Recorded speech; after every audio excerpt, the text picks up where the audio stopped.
Boa noite, ou bom dia. Nós vamos falar sobre os ciclos econômicos do Brasil. O Brasil passou por várias etapas econômicas, onde em cada etapa um produto era julgado com mais importância, o que gerava mais dinheiro para a economia do Brasil. Mas uma coisa em comum em todos esses produtos é que todos eles eram vendidos ou eram levados para a Europa, porque os portugueses começaram a fazer a exploração da nossa terra e todo o produto que eles produziam aqui, enquanto nós éramos Brasil, colônia e até parte do Império, era levado para a Europa. Então, nós começamos com ciclos econômicos até o ciclo do café e da borracha na Amazônia. E depois vem um ciclo muito importante que é o da industrialização. Mas nós não vamos falar da industrialização agora não. Vamos falar só dos primeiros ciclos. Eu vou pedir a vocês a liberdade de ler o texto, porque naturalmente as perguntas que estão na folha que eu mandei para vocês está ligada ao que está escrito no texto. Então, prestem bem atenção. Ciclos econômicos do Brasil. Os ciclos econômicos do Brasil fazem referência às atividades econômicas que foram desenvolvidas no país em diversos momentos. Vamos conferir quais foram esses ciclos. O primeiro deles foi o ciclo do pau-brasil. O pau-brasil foi extraído da Mata Atlântica desde o descobrimento, em 1500 até mais ou menos 1530, foi a primeira atividade econômica desenvolvida. Não era uma atividade agrícola, era uma atividade de extrativismo, porque o pau-brasil ele é nativo da Mata Atlântica e começou a ser explorado no Nordeste pelos portugueses e passou a ser então a primeira atividade econômica no país. E é interessante que o pau-brasil ele era levado para a Europa para que fosse tirado dele tinta para o tingimento de tecidos que tinha grande valor no mercado europeu. Então, a melhor forma de tingir, de dar cor aos tecidos na Europa, naquela época, era do pau-brasil. Então, eles tiravam aqui as nossas árvores, o pau-brasil, levavam para a Europa para poder produzir tinta para tingir os tecidos lá. E como o pau-brasil era na floresta, eles usavam índios para poderem retirar, limpar, cortar, limpar e entregar para os portugueses isso. E como é que eles faziam? Diante disso, que era na floresta, os portugueses começaram a negociar com os índios, utilizando o escambo. Sabe o que é escambo? Escambo é troca que se faz de um produto pelo outro sem envolver dinheiro. Como é que era isso então? Os portugueses, em troca do corte e do transporte da madeira que os índios faziam para eles ofereciam objetos e armas que eram desconhecidas pelos índios, coisas novas, né, que os índios não conheciam. Eles traziam para os índios ficavam encantados. Então eles se sujeitavam a entrar na floresta para tirar o pau-brasil e entregar aos portugueses. Mas começou demasiadamente a explorar o pau-brasil, né? E começou então a escassear o pau-brasil na Mata Atlântica. E nesse período, o açúcar estava tendo grande importância no mercado internacional.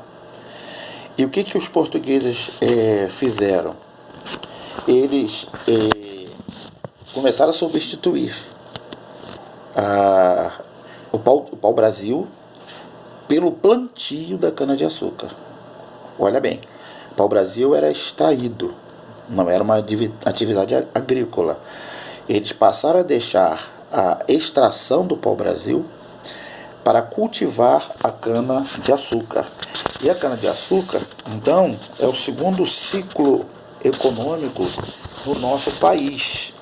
O ciclo de cana-de-açúcar foi o segundo ciclo econômico desenvolvido durante o Brasil colonial. Era um produto muito valorizado no mercado europeu. E os portugueses já plantavam a cana em outros locais.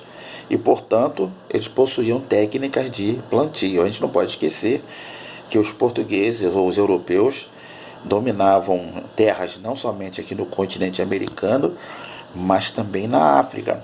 Um pouquinho menos na Ásia, mas na África eles já dominavam boa parte daquele continente e dali eles já plantavam ali a cana-de-açúcar, certo?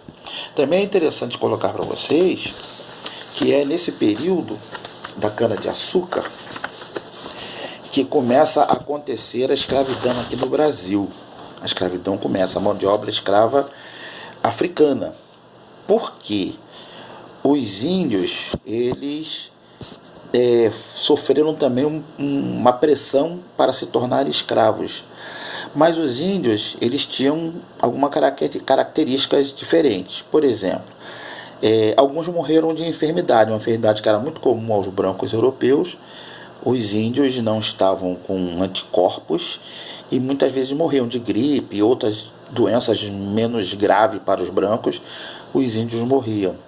Outros preferiam morrer mesmo do que trabalhar de graça como escravos para os europeus.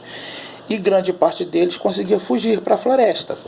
Como eles conheciam bem a floresta, sabiam se esconder, sabiam caminhar, então era uma mão de obra escrava muito difícil de dominar que os portugueses encontraram. O que eles fizeram então?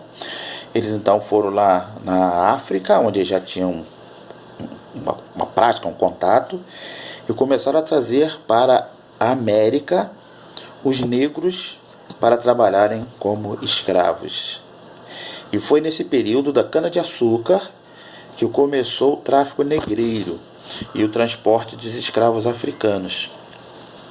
O açúcar, nesse momento da escravidão, foi o principal produto de exportação. Tá? E esse plantio da cana-de-açúcar tinha 5 características. Era um sistema chamado plantation. Todo sistema agrícola tem uma característica assim que diferencia um do outro e recebe um nome diferente.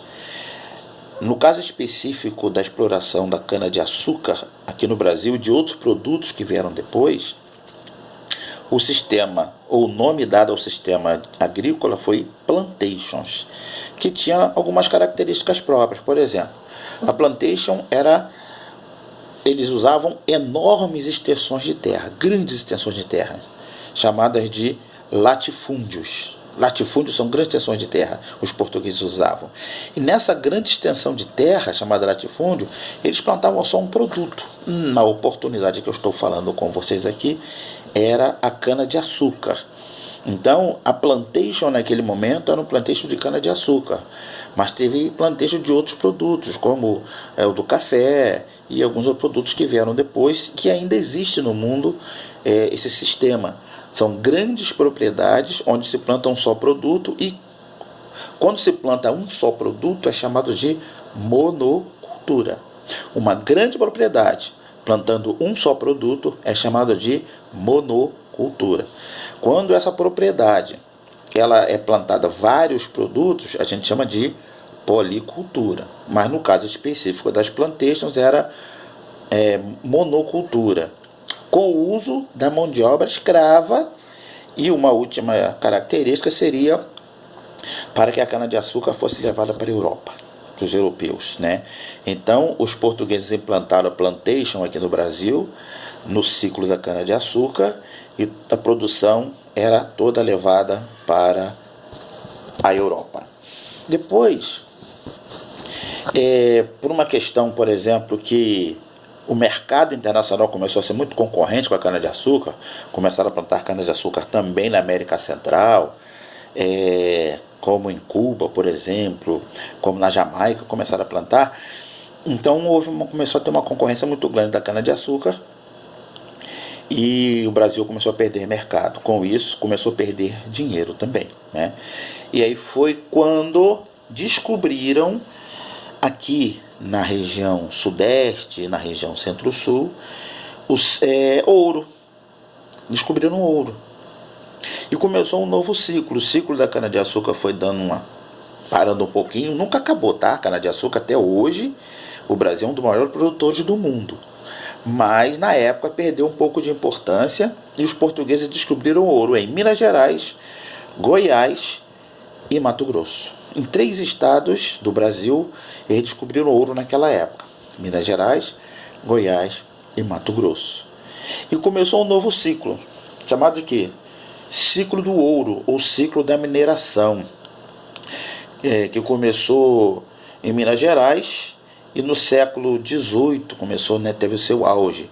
Mas lembrando sempre, esses produtos todos, eles eram mandados para a Europa. O ouro não era diferente, também era explorado daqui e mandado para a Europa. O que acontece?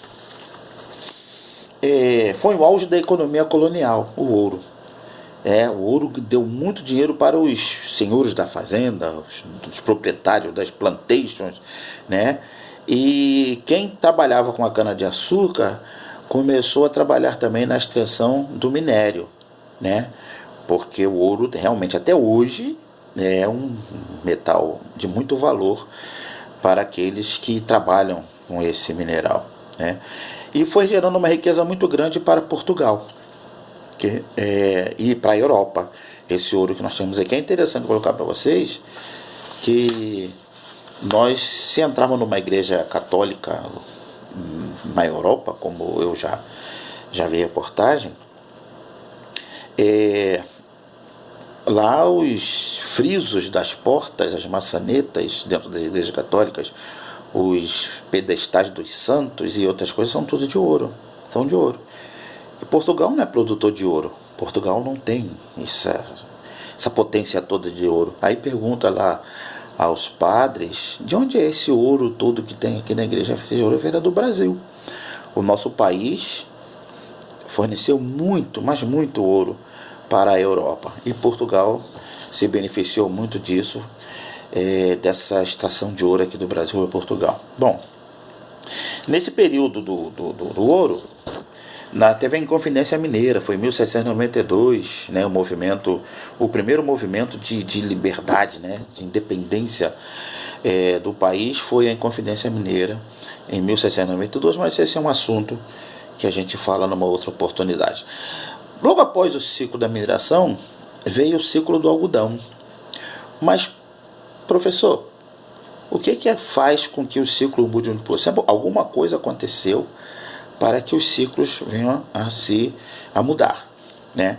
O que aconteceu para que viesse o ciclo do algodão? O ciclo do algodão aconteceu porque na Europa surgiu a Revolução Industrial. A Revolução Industrial, que foi quando as máquinas, né, a invenção das máquinas, a utilização de máquina com uma energia da natureza, e essas máquinas começaram a produzir muito, produzir demais. Os primeiros produtos a serem produzidos nas fábricas da Europa eram tecidos. As primeiras fábricas a surgir eram as fábricas têxteis. E todos nós sabemos que o algodão, ele é uma matéria-prima importante para a fabricação de tecido. Naquela época, então, né, o algodão muito importante para a fabricação de tecido. Então, o algodão passou a ser produzido no nosso país, e esse ciclo do algodão ficou sendo chamado de ciclo de ouro branco. O algodão ficou sendo chamado de ouro branco. E a produção aqui, toda a produção está aqui também, é toda para a Europa. E foi na Revolução Industrial na Inglaterra, né, que teve a necessidade de obter matéria-prima para as indústrias têxteis, indústrias de tecidos. O algodão passou a ter um papel preponderante na economia do nosso país. O Brasil, então, nessa época, passou a depender muito, ou a ganhar muito dinheiro, né, os fazendeiros, melhor dizendo, com a produção, plantio, produção de algodão. É uma fase que o escritor diz que é o tal do renascimento agrícola. Renascimento quer dizer nascer de novo. uma vez que muitos produtos tropicais começaram a ser cultivados simultaneamente pelo país, com o intuito de suprir, de abastecer o mercado europeu. Olha que coisa interessante. Nesse momento aqui, o Brasil começa a ensaiar uma saída de ser monoexportador. O que é monoexportador? Monoexportador é um país que tem a base da sua economia num só produto. Um só produto. Ele é monoexportador. Se houver uma crise que esse produto deixe de ser vendido, o país entra em crise econômica também, porque ele é monoexportador. Mono quer dizer um. O Brasil, nessa época, ele começa então já, porque os outros ciclos passaram, mas não acabaram. Então o Brasil, nesse renascimento agrícola, ele começa a produzir algodão, mas não deixa de produzir o açúcar, ele não deixa ainda de produzir o minério, ele não deixa de produzir o pau-brasil, ele continua produzindo essas coisas. Só que em cada fase, cada cultura dessa tinha a sua maior importância. Nesse momento aqui é o algodão. E aí, do ciclo do algodão, surgiu o ciclo do café. Veio o ciclo do café, também chamado de ouro negro. Foi um dos principais produtos de exportação quando chegaram as primeiras mudas da planta ao país. Isso aconteceu em meados do século XVIII. E esse período teve seu auge no século XIX. Então, no século XVIII, começamos a produzir café. É importante dizer para vocês o seguinte: o Brasil continua sendo um dos maiores, se não o maior, produtor de café do mundo. E não deixou de ser um grande produtor de açúcar no mundo também. Então, o Brasil hoje é um grande produtor de café, de açúcar. O minério já não representa tanta coisa, até porque encontraram outras jazidas de minério também na região norte, principalmente no Pará, mas não é aquela mesma coisa da época da mineração aqui. Então o Brasil continua sendo um grande exportador de açúcar, um dos maiores, se não o maior exportador de café. E esse ciclo do café, chamado de ouro negro, é o principal produto de exportação, né? Tudo isso para a Europa. Produto de exportação para a Europa. O Brasil foi um grande abastecedor do mercado europeu. Tá? Então, o café passou a ser o produto mais importante, e esse período ele teve o seu declínio das exportações quando houve uma crise econômica mundial. Houve uma crise econômica mundial. Como é que foi essa crise econômica mundial? Os países da Europa tinham acabado de sair da guerra, estavam praticamente destruídos, e eles precisavam de produtos, de mercadoria, de ajuda para poder reconstruir. E o país que se ofereceu que tinha condições de ajudar a Europa a se refazer foi os Estados Unidos. Mas os Estados Unidos não tem tudo. Aliás, nenhum país do mundo tem tudo. Hoje nós dependemos uns dos outros. Todo país depende um do outro. Não temos tudo. Então, os Estados Unidos se preparou para ajudar a reconstrução dos países da Europa Ocidental, mas precisava de produtos, matérias-primas que vêm de outros vários lugares do mundo. Chegou um período que a Europa, já recuperada de muitas coisas da Primeira Guerra Mundial, começou a não importar mais como importava antes dos Estados Unidos. E os Estados Unidos, então, começou a diminuir a sua capacidade, a sua venda de produtos para a Europa, e os países que vendiam matéria-prima para os Estados Unidos também começaram a parar de vender. Vejam como é que é esse sistema de globalização, né? Globalização é isso aí. São países que dependem uns dos outros. Hoje, em 2020, ou até um pouco antes disso, mas não fala 2020, os países que entram em crise, eles não entram em crise sozinhos. Geralmente alguém, algum outro país ou outros países entram em crise junto. Se for um país desenvolvido, então, aí a crise é maior ainda. Então, o café então teve o seu declínio, porque houve a crise mundial de 1929, 1930, onde a mercadoria parou de circular. A Europa não precisava mais. E o Brasil manteve uma estrutura muito boa do período do café. Foi no período do café, quando teve a construção das estradas de ferro, né, dentro do nosso país, a ampliação dos transportes internos. A estrada de ferro então se tornou muito importante para isso. E essa estrada de ferro se tornou importante no período do café, ficou como um legado para o período de industrialização que se segue um pouquinho mais adiante, que nós também não vamos falar a respeito agora. Por último, dos ciclos, vem o ciclo da borracha. O ciclo da borracha, a borracha é um produto que era retirado do látex, da seringueira. A seringueira é uma árvore nativa da Amazônia. Essa árvore nativa da Amazônia, os nativos produziam um tipo de leite, né, que é chamado de látex, e depois de preparado, de um preparo todo especial, esse látex vira a borracha. Então, nesse período, o principal produto de exportação do Brasil foi o látex da borracha, que atendia, por exemplo, as indústrias de automóveis dos Estados Unidos, principalmente. Na parte de pneus e tudo que era de borracha, o Brasil foi um grande cooperador para algumas peças, componentes do automóvel que começaram a ser fabricados nos Estados Unidos. Esse ciclo econômico da borracha foi desenvolvido na região norte do Brasil, principalmente nas cidades de Manaus, no Amazonas, Porto Velho, em Rondônia e em Belém do Pará. Tá? Então, essas fases, estou falando muito rapidamente, porque cada fase dessa tem o seu característica, tem o seu aprofundamento, mas essas são as fases iniciais do processo econômico do Brasil, antes de o Brasil se tornar um país industrializado. E como eu disse, nós vamos falar desse período de industrialização em outra oportunidade. Tá bom?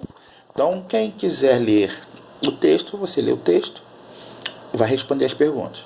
Se você quiser ouvir eu falar, talvez seja um pouquinho mais complicado, porque eu estou falando muito mais do que tem no texto. Mas também você vai aprender um pouco mais, tá bom? Então, que Deus esteja conosco, que Deus continue nos protegendo, nos guardando, e até a nossa próxima aula. Tchau.